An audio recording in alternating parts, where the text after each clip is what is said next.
Okay, welcome to day three and the second step that we're going to talk about here, and that is what do you tweet about? What do you say? And how creative can you be? Well, there are no limits with Twitter. This is the fastest moving social network pretty much ever, and you can chime in on a global conversation anytime you want. So I'm going to give you in this lesson just some ideas as to how you can start tweeting, and the key thing really is to remain active. If you want to use Twitter for marketing purposes, people don't want to see somebody who just chimes in on Twitter once a month. I mean, this is something you probably got to put to practice every day. So here's how you can get some ideas. First thing is, let's talk about the area of being self-promotional. Nobody's going to be shocked when you get onto Twitter and start promoting yourself. However, I will kind of quickly mention as a caveat that you don't want to overdo this. There's different experts that will tell you different percentages, but some I've heard people say to keep self-promotional stuff as low as 20% of the stuff you tweet about, because again, it's a social network. It's not a sales convention. People aren't looking to be sold to. So use it with care. Know that the people you're chatting with here are expecting to be social. However, if you get to know them, they might go and support you, and who knows, maybe even buy from you because they like you. So there's definitely a business purpose here. So what could you promote? You promote things like blog posts. In fact, that's what many bloggers do, is they use social media to promote their blogs. Their blogs promote them, and then down the road they sell things to their blog visitors. So it's a longer sales cycle, but it works really well for that whole self-promotional angle. And then you will see people like this image here on the right, promoting sales pages or squeeze pages. I don't know for sure if he's actually selling something there, if it's a blog post.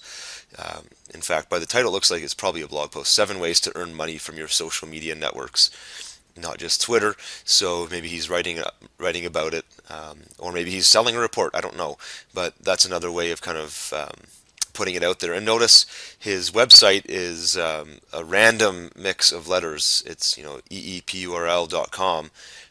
It's not the full site, and that's a URL shortener. You'll need to get used to that because there's no way you can put full URLs if you have a long website. You only have 140 characters to work with Twitter, so get used to using URL shorteners. And if you use things like TweetDeck, like I showed you earlier, it automatically shortens it for you. I've also seen people promoting their events. I've promoted events for myself. And you'll also see people promoting other social profiles. They'll go onto Twitter and say, hey, follow me on my Facebook fan page, or join me on Facebook or LinkedIn or whatever. And so that's something you could do as well. It doesn't hurt to promote other social sites and connect with people in different formats, different flavors, and so on. So that's the whole sort of self-promotional angle that you can consider when thinking about what do I tweet about. But like I said, you don't want to be tweeting about yourself all the time. So a great way of sort of building up your getting permission to go and promote yourself is to help others and use Twitter for what it's supposed to be used for, and that is being social. So one thing you can do is just retweet other blog posts that you read. Get to know a group of bloggers who write on a regular basis, and they probably use Twitter. So subscribe to some blogs of people that you really like and retweet their blog posts. When you retweet that, you mention their Twitter name, you're going to show up on their radar. And that's a great way of A, getting something for you to tweet about, but B, also connecting with other people and hopefully getting to know them. Second one here, raise awareness. If you look at the little screenshot there, somebody is sending out a tweet saying, please help me raise money for the Cancer Society, and they've got a link to their fundraiser page. So a great way of getting people on board is, you can obviously promote your own charity, or even better, in some scenarios, would be to help other people get traffic to their raise money websites. This person, Crystal, would be very happy to see you retweeting her message on a regular basis. You'd have a Twitter friend right away. Another thing I see people doing, and you might want to try as well, is send tweets out that promote other businesses that you believe in or that you see value in and think that people on your list, people following you, would get value from. Maybe somebody's got a really cool invention and they don't really have a market yet. Help them bring their product to the market, and you'll have a Twitter friend, and you'll build your Twitter status. And then just a quick tip there, to the final step, mention their Twitter name. Anytime you want to give promotional stuff to other people, mention their name. And all you do is put, like we talked about in an earlier lesson, just put at and then whatever their Twitter name is. And most people do check for their at mentions. So when they see you mentioning them on Twitter, they're going to be happy. And it's a great way of getting yourself out there. Now, I'm going to talk about a few other things you can do to get ideas for how to tweet and continue to build your reputation. You can send out funny tweets, and in some cases what you might want to do is just go to a jokes website and pull a joke out and stick it in if it's quick enough to put in 140 characters. Not always possible, but sometimes it is. Or maybe you're just a funny person yourself. Tweet something really short and funny and get people laughing, maybe get a conversation started. Another one would be links to cool or funny stuff that tends to go viral. If you promote a really funny video that somebody hasn't seen yet, gives you something to tweet about, gives them something to laugh about, and that they may even reply to you saying, "Hey, thanks for sending that along."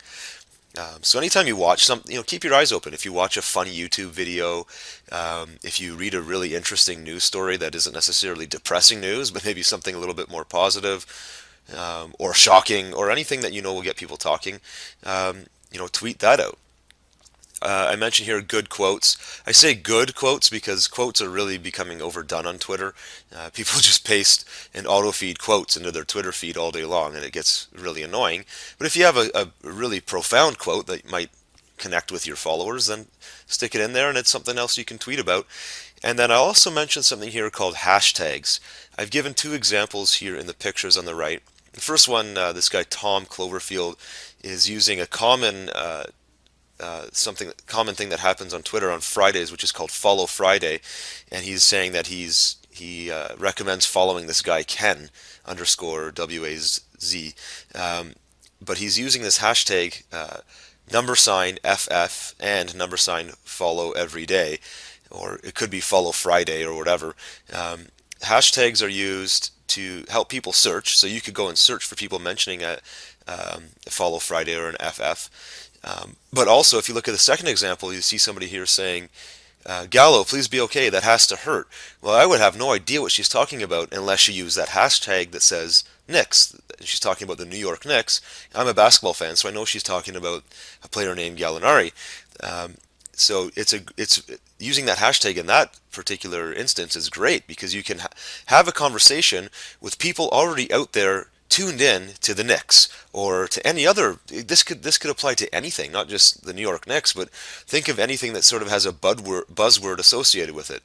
iPod or MacBook or whatever. You could use a hashtag, mention your comment, and then just put the hashtag for what you're talking about, and you're going to pick up a conversation with all kinds of people who are talking about that kind of thing. So, in a nutshell, that's your lesson. You've given you plenty of ideas here as to what you can tweet about.